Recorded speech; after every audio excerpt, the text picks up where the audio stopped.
Nabi suka sebut bismillah. Tak syarat bismillahirrahmanirrahim. Antara yang Nabi sebut dalam setiap tindak tanduk dia adalah bismillah.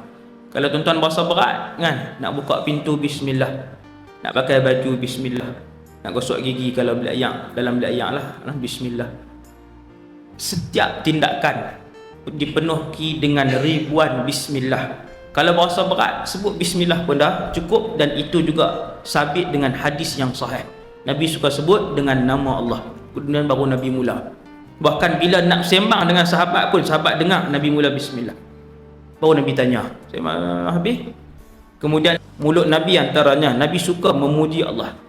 Apa sahaja nikmat, boleh naik kenderaan, nikmat ada jam, balik tengok di rumah ada anak-anak, pergi di dapur buka peti ais tengok ada makanan, masuk dalam bilik petik lampu, suis kipas ada, suis lampu ada, sebut alhamdulillah. Itu sifat Rasulullah.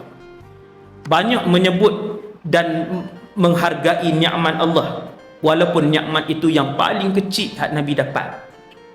Kita sebutkah pakai selipar, nikmat selipar, nikmat rumah ada lampu, nikmat di rumah ada ayam, nikmat di rumah ada periuk yang banyak, ada pinggan mangkuk di rumah, ada peti ais.